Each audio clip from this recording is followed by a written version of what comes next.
मैं आज इस सेशन में आप सभी के लिए लाया हूं आपके पूरे सिलेबस यानी कि क्लास 10th आईसीएसई बोर्ड के लिए एक फॉर्मूला शीट। किसी भी न्यूमेरिकल क्वेश्चन को करने का तरीका ये होता है, बेटा उस क्वेश्चन को बहुत अच्छे से पढ़ो। सबसे पहले फोर्स की बात किया जाता है, जो कि न्यूटन साहब के सेकंड लॉ से हमें पता चला कि फोर्स जो है वो rate of change of momentum के बराबर है, यानी कि delta M B upon delta T के बराबर। लेकिन ये फॉर्मूला तब यूज करते हो जब फाइनल इमेज आपका 25 सेंटीमीटर पे बनता है। जो change in temperature degree Celsius में होता है बेटा, वही चेंज इन टेम्परेचर केल्विन में भी होता है। Hey guys, नमस्कार, आदाब, सत श्री अकाल and came show Triple S Army. This is Shailendra Pandey welcoming all of you to your wonderful platform ICSC वाला। मेरे प्यारे बच्चों, मैं आज इस सेशन में आप सभी के लिए लाया हूं आपके पूरे सिलेबस यानी कि क्लास 10th ICSC बोर्ड के लिए एक फॉर्मूला शीट, जिसमें आपके पूरे सिलेबस में जितने भी फॉर्मूले यूज होने वाले हैं न्यूमेरिकल क्वेश्चंस में, वो सारे के सारे फॉर्मूले हैं। यानी कि आपको अगर एग्जाम के 10 मिनट पहले भी रिवाइज करने का मन करेगा तो आप इस लेक्चर के थ्रू अपने पूरे सिलेबस के सारे फॉर्मूले को रिवाइज कर सकते हैं। देखो, इस लेक्चर का एम यह है कि आप न्यूमेरिकल क्वेश्चंस को ज्यादा से ज्यादा सही कर पाए। किसी भी न्यूमेरिकल क्वेश्चन को करने का तरीका यह होता है, बेटा उस क्वेश्चन को बहुत अच्छे से पढ़ो। ये डिसाइड करो कि ये क्वेश्चन किस कॉन्सेप्ट का है।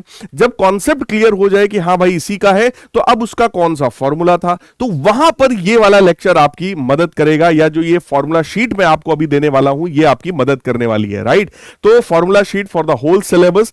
आपको ये फॉर्मूला शीट कहां से मिलेगी, उसके लिए आप सभी को ट्रिपल एस आर्मी का ये जो टेलीग्राम ग्रुप है उसको ज्वाइन करना पड़ेगा। तो सभी लोग बेटा इस कोड को स्कैन कर लीजिए और टेलीग्राम चैनल पर ज्वाइन हो जाइए। ऑलरेडी लगभग 80,000 से ज्यादा बच्चे इस टेलीग्राम चैनल पर जुड़ चुके हैं। राइट, तो आप सभी लोग भी इस ट्रिपल एस आर्मी के टेलीग्राम चैनल पर ज्वाइन हो जाइए। ठीक है, या तो स्कैन कर लो, स्कैन करके भी सीधे सीधे टेलीग्राम पर आप जा सकते हो, या फिर अगर टेलीग्राम ऐप आपके में ऑलरेडी इंस्टॉल्ड है तो आप उस पर ऊपर सर्च करो physics by underscore Shailendra underscore sir. Exactly ऐसा ही लिखना, क्योंकि कुछ लोगों ने फेक टेलीग्राम ग्रुप्स भी बेटा बना रखे हैं। लेकिन जिस भी आपको ग्रुप में सबसे ज्यादा बच्चे दिखाई पड़ रहे हैं, 80-81,000 आज की डेट में है, शायद जब आप देख रहे होंगे तब हो सकता है 85,000 के आसपास बच्चे हो जाएंगे। राइट, तो आप सभी लोग इस टेलीग्राम चैनल पर ज्वाइन हो जाइएगा। यहीं पर आपको ये पीडीएफ मिलेगा जो मैं आज आपको यहां पर सिखा दूंगा। ठीक है, सबसे पहला चैप्टर हमारा था force, work, energy and power. इस चैप्टर में एकदम बेसिक लेवल से हम लोग आइए डिस्कशन स्टार्ट करते हैं। सबसे पहले फोर्स की बात किया जाता है, जो कि न्यूटन साहब के सेकंड लॉ से हमें पता चला कि फोर्स जो है वो rate of change of momentum के बराबर है, यानी कि delta M B upon delta T के बराबर। और अगर मास कांस्टेंट है तो इसी को हम लोग F is equal to M A ऐसा भी लिख सकते हैं। लेकिन मास कांस्टेंट नहीं है तो केवल ये वाला फॉर्मूला हमारा सही होगा, यानी कि न्यूटन का सेकंड लॉ केवल यही होता है। इसके बाद आता है moment of force. Moment of force को ही टॉर्क कहा जाता है, जिसका फॉर्मूला है force multiplied by perpendicular distance. ठीक, प्रिंसिपल ऑफ मोमेंट्स का मतलब होता है कोई भी बॉडी अगर इक्विलिब्रियम में है तो जितना क्लॉकवाइज टॉर्क होगा बेटा उतना ही एंटी क्लॉकवाइज टॉर्क भी होगा। वर्क का formula F D cos theta होता है। ठीक है, जहां पे थीटा फोर्स और डिस्प्लेसमेंट के बीच का एंगल होता है। पावर का मतलब रेट ऑफ डूइंग वर्क होता है या rate of consumption of energy होता है, तो पावर वर्क अपॉन टाइम के बराबर है। Kinetic energy half M B square हमेशा पॉजिटिव होता है, वेलोसिटी पर या स्पीड पर डिपेंड करता है। ठीक है, इसी को पी स्क्वायर अपॉन 2m यानी कि मोमेंटम के टर्म्स में भी आप इसको लिख सकते हैं। पोटेंशियल एनर्जी बहुत सिंपल है, mgh के बराबर है। और ये जो पोटेंशियल एनर्जी है ये ग्रेविटेशनल पोटेंशियल एनर्जी है। एक और होती है इलास्टिक पोटेंशियल एनर्जी, जिसका फॉर्मूला हाफ के एक्स स्क्वायर होता है, बट वो सिलेबस में नहीं तो मैंने नहीं लिखा है।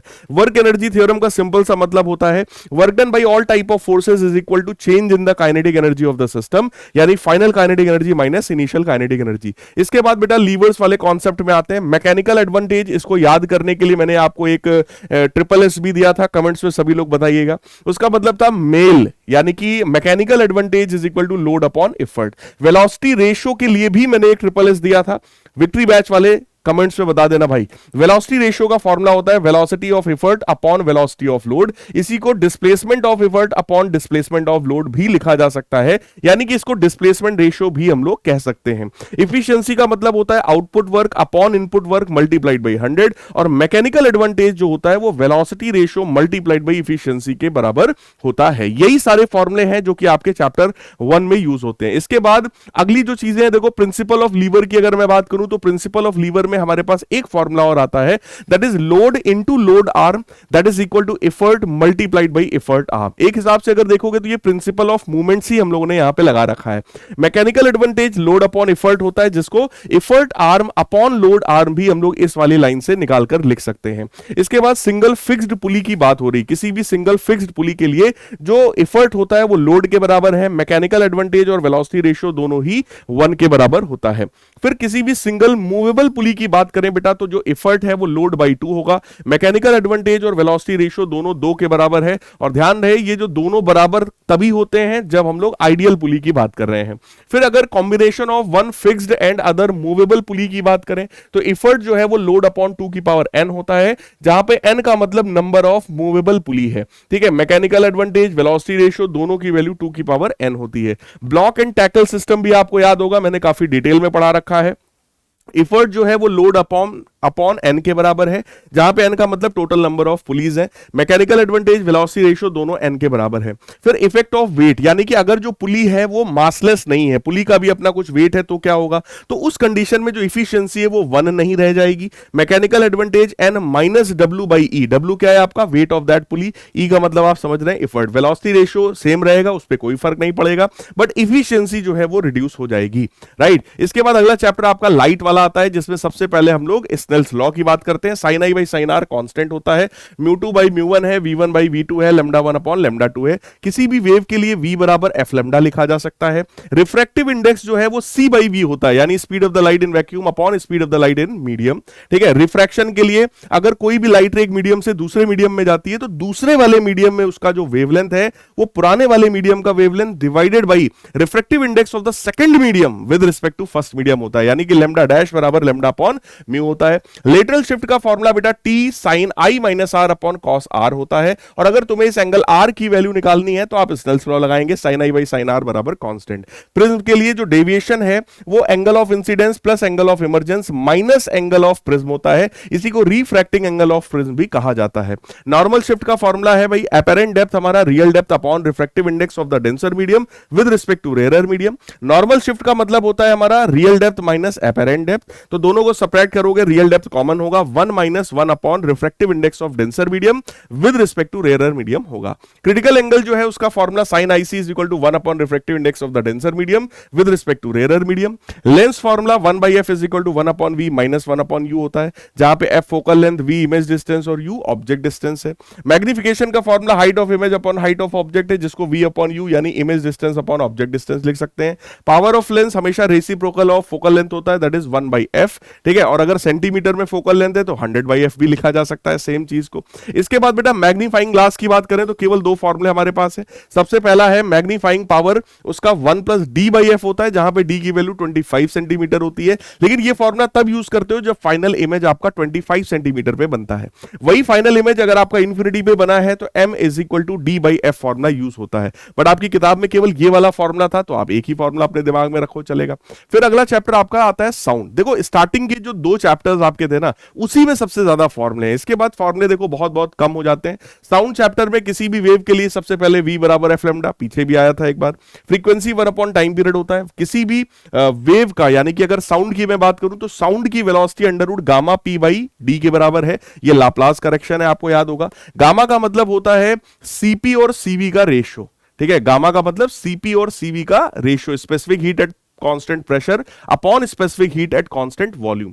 ठीक है, और डिस्टेंस फॉर इको की बात करें तो VT अपॉन 2, इस पर मैंने कई न्यूमेरिकल्स करा रखे हैं, उसकी प्रैक्टिस बेटा जरूर करना। लाउडनेस का सीधे सीधे फॉर्मूला है L is equal to K log I upon I at to the base 10, right. और डेल्टा एल यानी कि चेंज इन लाउडनेस की अगर मैं बात करूं तो इट विल बी, इसी को जनरली एल लिख दिया जाता है 10 log I upon I not dB. DB यानी कि डेसिबल होता है, और आई नॉट जो है वो मिनिमम इंटेंसिटी है जो हम लोग सुन पाते हैं। ठीक है, उसकी वैल्यू 10 की पावर -12 वॉट पर मीटर स्क्वायर के बराबर होती है।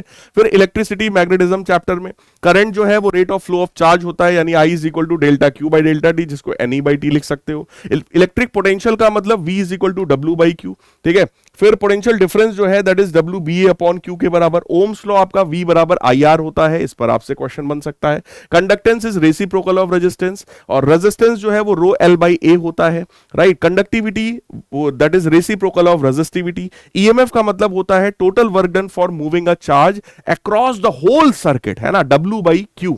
और अगर मैं टर्मिनल वोल्टेज की बात करूं तो केवल एक्सटर्नल सर्किट में जब आप चार्ज को मूव कराते हो तो जो वर्क डन होता है वो आपका टर्मिनल वोल्टेज होता है, यानी कि W डैश अपॉन Q। ये W डैश केवल एक्सटर्नल सर्किट में मूव कराने का वर्क है। ये जो W है वो पूरे सर्किट में पूरा एक चक्कर लगाने में जो वर्क होता है वो W है।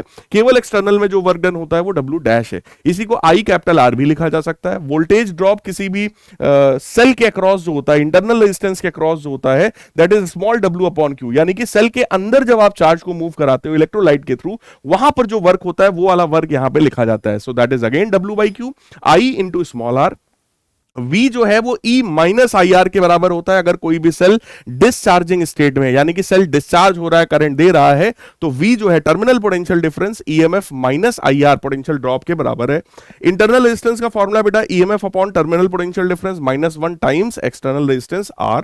फिर आपका अगला टॉपिक आता है रेजिस्टेंस का कॉम्बिनेशन। अगर रेजिस्टेंसेस को सीरीज में कंबाइन किया है तो R is equal to R1 plus R2 है।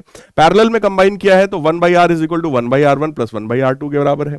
इलेक्ट्रिकल एनर्जी का formula W is equal to QV है, VIT I स्क्वायर RT या V square upon R into T होता है।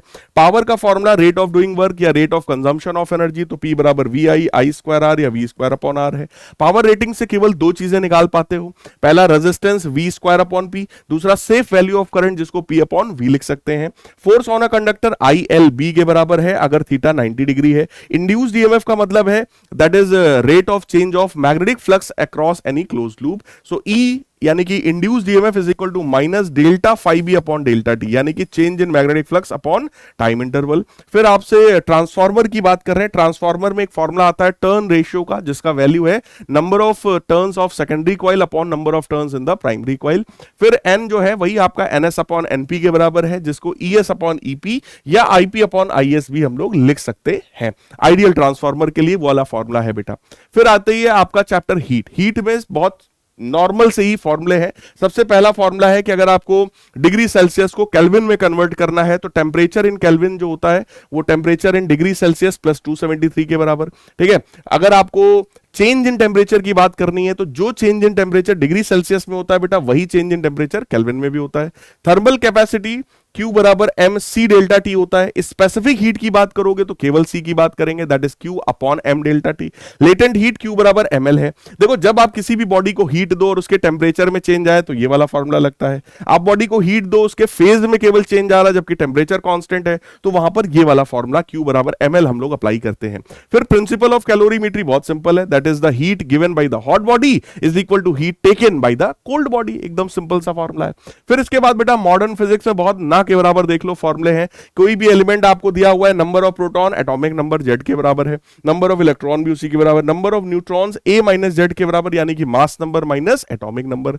आपका नंबर ऑफ न्यूक्लियॉन्स जो है वो मास नंबर के बराबर है। न्यूक्लियॉन्स का मतलब प्रोटॉन्स और न्यूट्रॉन्स को कंबाइंड फॉर्म में हम लोग न्यूक्लियॉन के नाम से जानते हैं। न्यूक्लियर एनर्जी का सिंपल फॉर्मूला है E बराबर delta M into C square, जहां पे डेल्टा M का मतलब मास डिफेक्ट होता है, ठीक है। 1 AMU का अगर मास है तो उसको 931 मेगा इलेक्ट्रॉन वोल्ट के इक्विवेलेंट हम लोग लिख सकते हैं। ये आया, ये वाला जो कन्वर्जन है वो इसी वाले फॉर्मूले से आया है। अगर मास की जगह 1 AMU डालोगे, C स्क्वायर का मल्टीप्लाई करोगे, सॉल्व करोगे, एनर्जी की वैल्यू 931 मेगा इलेक्ट्रॉन वोल्ट के बराबर आएगा। मेगा समझते हो ना, 10 की पावर 6। 1 इलेक्ट्रॉन वोल्ट आपका 1.6 इंटू 10 की पावर माइनस 19 जूल्स के बराबर होता है।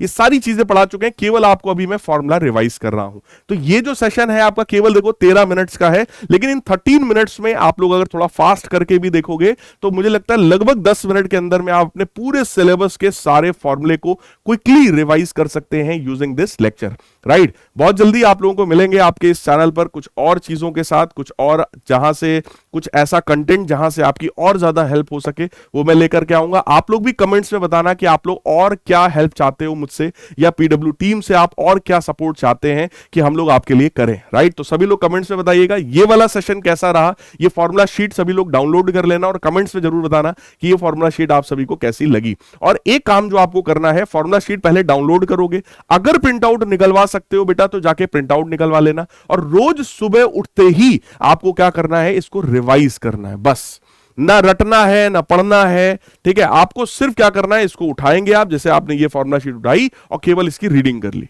खत्म। पन्ना पलटा रीडिंग कर ली, पन्ना पलटा रीडिंग कर ली, खत्म। ये काम आपको करना है आपके एग्जाम के दिन तक। जिस दिन एग्जाम होगा उस दिन सुबह भी आप ये काम करेंगे, और बिलीव मी, पहले दिन आपको 10 मिनट लगेगा, दूसरे दिन आपको 8 मिनट लगेगा, तीसरे दिन आपको 6-7 मिनट लगेगा। कम करते करते 4-6 मतलब ये 10 दिन, 7 दिन, 8 दिन के बाद आपको ऐसा लगेगा कि यार हमें सारे फॉर्मूले रट चुके हैं। लेकिन सिर्फ आपको पेज उठाना है और रीड करना है, नथिंग एल्स। सब रट जाएगा बेटा, सारे फॉर्मूले रट जाएंगे, आपके दिमाग में सारी चीजें सेट हो जाएंगी। तो सभी लोग कमेंट्स में बताना कैसा रहा ये। मिलेंगे अगले सेशन में, यानी कि किसी और लेक्चर में। तब तक के लिए goodbye, take care, love you all and God bless. SSS army, याद रखना तुम्हें मचाना है और तुम मचाओगे, तुम मचा सकते हो।